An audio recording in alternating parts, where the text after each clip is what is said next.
José Smith dijo, declaré a los hermanos, que el libro de Mormón era el más correcto de todos los libros sobre la tierra, y la clave de nuestra religión, y que un hombre se acercaría más a Dios, al seguir sus preceptos, que los de cualquier otro libro. La primera edición del libro de Mormón, Otro Testamento de Jesucristo, se imprimió en Palmyra, Nueva York, en marzo de 1830. José Smith, un muchacho campesino y sin instrucción, había cumplido 24 años, un poco antes de esa fecha. El año anterior había pasado un total de 65 días traduciendo las planchas. Casi la mitad de ese tiempo fue después que él hubo recibido el sacerdocio. La impresión había tardado 7 meses. Cuando leí el libro de Mormón, la primera vez del principio al fin, leí la promesa de que si yo preguntaba a Dios el Eterno Padre, en el nombre de Cristo, si eran verdaderas las cosas que había leído, y si pedía con un corazón sincero, con verdadera intención, teniendo fe en Cristo, Él me manifestaría la verdad de ellas, por el poder del Espíritu Santo. Intenté seguir esas instrucciones como las había entendido. Si quizás yo esperaba que se produjese de inmediato una manifestación espléndida, como una experiencia sobrecogedora, esta no sucedió. No obstante, experimenté un buen sentimiento, y comencé a creer. El siguiente versículo contiene una promesa aún mayor. Por el poder del Espíritu Santo podréis conocer la verdad de todas las cosas. Yo no sabía cómo actuaba el Espíritu Santo, aun cuando en el libro de Mormón se explica en un número de veces y en una diversidad de formas. Estudié y aprendí que los ángeles hablan por el poder del Espíritu Santo, por lo que declaran las palabras de Cristo, y también decía que debemos deleitarnos en las palabras de Cristo, con la promesa de que las palabras de Cristo os dirán todas las cosas que debéis hacer. Y dice claramente que si no podéis entenderlas, será porque no pedís ni llamáis. También leí, si entráis por la senda, y recibís el Espíritu Santo, Él os mostrará todas las cosas que debéis hacer. Yo ya había hecho eso cuando fui confirmado miembro de la Iglesia, por la imposición de manos, para comunicar el don del Espíritu Santo. Si en mi inocencia de niño, yo había esperado alguna experiencia espiritual especial, esta no se verificó. A lo largo de los años, al oír sermones y lecciones, y al leer el libro de Mormón, comencé a comprender. Nefi, tras haber sido maltratado por sus hermanos, les recordó que un ángel les había hablado, y añadió: pero habíais dejado de sentir, de modo que no pudisteis sentir sus palabras. Cuando comprendí que el Espíritu Santo podía comunicarse a través de nuestros sentimientos, comprendí la razón por la que las palabras de Cristo, sean estas del Nuevo Testamento, o del libro de Mormón, o de las otras Escrituras, producen tan buenos sentimientos. Con el paso del tiempo, descubrí que las Escrituras tenían la respuesta para lo que yo debía saber. Leí: ahora bien, estas son las palabras, y podéis aplicároslas a vosotros, y a todos los hombres. Comprendí que eso quería decir que las Escrituras se aplicaban a mí personalmente, y se aplican también a todas las demás personas. Cuando algún versículo que yo había leído varias veces, llegaba a adquirir un significado personal para mí, pensaba que la persona que había escrito ese versículo había tenido una profunda y madura comprensión de mi vida, y de lo que yo sentía. Por ejemplo, leí que el profeta Ley participó del fruto del árbol de la vida, y dijo: por lo que deseé que participara también de él mi familia, pues sabía que su fruto era preferible a todos los demás. Había leído ese pasaje más de una vez, pero este no había significado mucho para mí. El profeta Nefi también dijo que había escrito: las cosas de mi alma y las escribo para la instrucción y el beneficio de mis hijos. Yo había leído eso, pero no había significado mucho para mí tampoco. Pero posteriormente, cuando tuve hijos, comprendí que Lehi y Nefi tenían sentimientos tan profundos con respecto a sus hijos, como los que yo tengo para con mis hijos y mis nietos. Esas escrituras me parecieron claras y preciosas, y me pregunté cómo el joven José Smith pudo haber tenido tan agudos conceptos. El hecho es que no creo que él haya tenido tan profundos conceptos, puesto que no tenía que tenerlos. Él tan solo tradujo lo que estaba escrito en las planchas. Esa clase de conceptos claros y preciosos se encuentran en todas partes en el Libro de Mormón, y manifiestan una profundidad de sabiduría y de experiencia que ciertamente no es característica de un joven de 23 años de edad. Aprendí que cualquier persona, de cualquier lugar, podía leer el Libro de Mormón y recibir inspiración. Algunos conceptos han cobrado significado para mí, tras haberlos leído una segunda y aún una tercera vez, y se han aplicado a situaciones que se me han presentado en la vida cotidiana. Mencionaré otro concepto claro y precioso, que no tuvo gran significado para mí la primera vez que leí el Libro de Mormón. Cuando yo tenía 18 años de edad, me llamaron al servicio militar. Si bien hasta entonces, yo no había tenido motivo para inquietarme en ese respecto, llegó a preocuparme mucho el asunto de si era correcto que yo fuese a la guerra. Hallé mi respuesta en el Libro de Mormón. No estaban los nefitas luchando por monarquía ni poder, sino que luchaban por sus hogares y sus libertades, sus esposas y sus hijos, y todo cuanto poseían, sí, por sus ritos de adoración y su iglesia. Y estaban haciendo lo que sentían, que era su deber para con su Dios, porque el Señor les había dicho, y también a sus padres, si no sois culpables de la primera ofensa, ni de la segunda, no os dejaréis matar por mano de vuestros enemigos. Y además, el Señor ha dicho, defenderéis a vuestras familias, aún hasta la efusión de sangre. Así que, por esta causa los nefitas luchaban contra los lamanitas, para defenderse a sí mismos, y a sus familias, y sus tierras, su país, sus derechos y su religión. Sabiendo eso, me fue posible servir con buena disposición y honorablemente. Otro ejemplo, una vez me enfrenté con tener que tomar una decisión importante. Cuando después de orar, todavía no sabía qué hacer, fui a ver al elder Harold Billy. Él me aconsejó que siguiese adelante.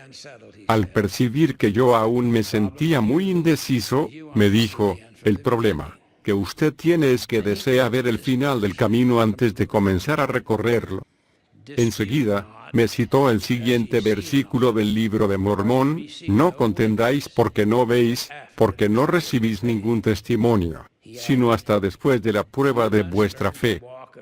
Y añadió, usted debe aprender a caminar unos pasos en la oscuridad, y entonces, se encenderá la luz, y le mostrará el camino. Aquella fue una lección trascendental basada en un versículo del Libro de Mormón. ¿No les ha ocurrido a veces lo que a Nefi, que dijo, e iba guiado por el Espíritu, sin saber de antemano lo que tendría que hacer? ¿No se han sentido a veces muy débiles? Moroni se sintió débil y temeroso de que dijo, se burlen de nuestras palabras a causa de nuestra debilidad. El Señor le habló, diciendo, los insensatos hacen burla, mas se lamentarán, y mi gracia es suficiente para los mansos, para que no saquen provecho de vuestra debilidad. Y si los hombres vienen a mí, les mostraré su debilidad. Doy a los hombres debilidad, para que sean humildes, y basta mi gracia a todos los hombres, que se humillan ante mí, porque si se humillan ante mí, y tienen fe en mí, entonces haré que las cosas débiles sean fuertes para ellos. La vida pasa demasiado rápido. Cuando se sientan débiles, desanimados, deprimidos o temerosos, abran el Libro de Mormón, y lean. No dejen pasar mucho tiempo antes de leer un versículo, un pensamiento o un capítulo. La experiencia me ha enseñado que el testimonio no sobreviene de repente, sino que va creciendo, como dijo Alma, de la semilla de la fe, fortalecerá vuestra fe, porque diréis, sé que esta es una buena semilla, porque, he aquí, brota y empieza a crecer. Si la nutren, crecerá, pero si no la nutren, se secará. No se desilusionen si han leído y releído, y todavía no han recibido un testimonio poderoso. Quizás les ocurra como a los discípulos, de los que se habla en el libro de Mormón, que se hallaban llenos del poder de Dios, en gran gloria y no lo supieron. Hagan lo mejor que puedan. Piensen en este versículo, y mirad que se hagan todas estas cosas, con prudencia y orden, porque no se exige que un hombre corra más aprisa de lo que sus fuerzas le permiten. Y además, conviene que sea diligente, para que así gane el galardón. Por tanto, todas las cosas deben hacerse en orden. Los dones espirituales, que se describen en el libro de Mormón, están presentes en la iglesia hoy en día: indicaciones, impresiones, revelaciones, sueños, visitaciones y milagros. Tengan la seguridad de que el Señor puede, y a veces lo hace, manifestarse con poder y gran gloria. Los milagros sí ocurren. Mormón dijo, ¿ha cesado el día de los milagros? ¿O han cesado los ángeles de aparecer a los hijos de los hombres? ¿O les ha retenido él el poder del Espíritu Santo? ¿O lo hará, mientras dure el tiempo, o exista la tierra, o haya sobre la faz de ella un hombre a quien salvar? He aquí, os digo que no, porque es por la fe que se obran milagros. Oren siempre, a solas y con su familia. Las respuestas se recibirán de diversas maneras.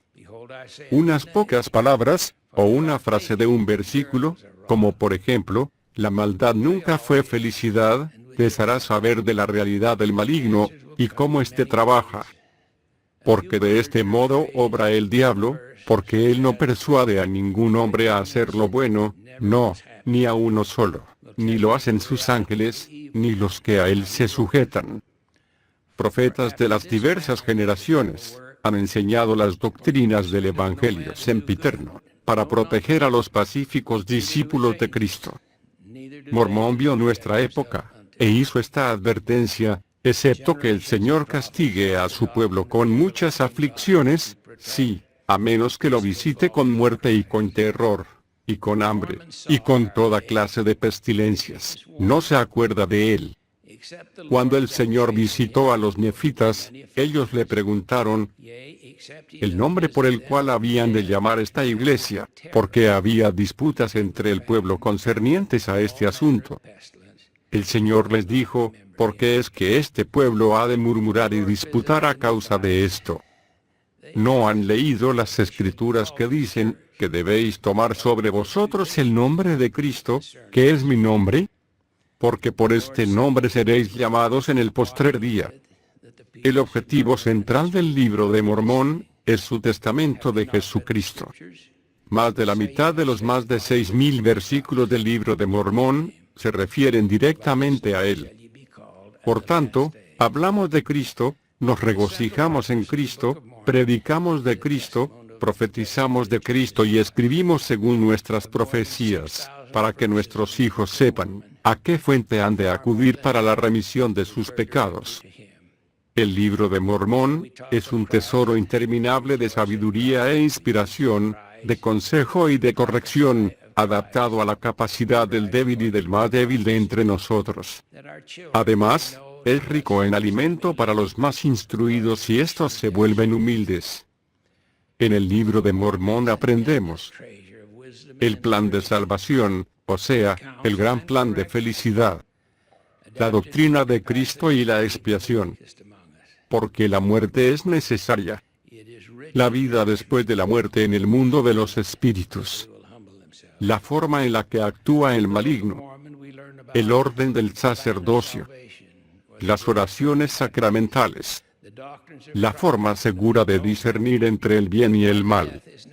Cómo retener la remisión de sus pecados. Claras y proféticas advertencias y muchas muchísimas otras cosas relacionadas con la redención del género humano y con nuestras vidas. Todas ellas son partes de la plenitud del Evangelio. El Libro de Mormón confirma las enseñanzas del Antiguo Testamento, confirma las enseñanzas del Nuevo Testamento, y restaura muchas cosas claras y preciosas que se habían perdido o quitado de ellos. Es en verdad otro testamento de Jesucristo. Este año celebramos el aniversario número 175 de la organización de la Iglesia, y el aniversario número 200 del nacimiento del profeta José Smith. En la Iglesia, se escribirá y se dirá mucho para tributarle honores. Como de costumbre, se dirá y se escribirá mucho para desacreditarlo. Siempre ha habido, hay, hoy en día y siempre habrá personas que remuevan el polvo de hace ya 200 años, con la esperanza de hallar algo que se le adjudique a José haber dicho o hecho con el fin de desacreditarlo. Las revelaciones nos hablan de todos los que alcen el calcañar contra mis ungidos, dice el Señor, clamando que han pecado cuando no pecaron delante de mí, antes hicieron lo que era propio a mis ojos, y lo que yo les mandé, dice el Señor. Ellos efectivamente afrontan muy severos castigos. No tenemos que defender al profeta José Smith. El Libro de Mormón, otro testamento de Jesucristo, lo defenderá por nosotros. A los que rechazan a José Smith como profeta y revelador, les queda buscar alguna otra explicación del Libro de Mormón. Y de la segunda y potente defensa, Doctrina y Convenios, y de la tercera, la perla de gran precio. Al publicarse combinados, esos libros de escrituras constituyen un testamento inquebrantable de que Jesús es el Cristo, y un testimonio de que José Smith es un profeta. Y me uno a los otros millones de personas que tienen ese testimonio, y lo expreso a ustedes, en el nombre de Jesucristo. Amén. In the name of Jesus Christ. Amen.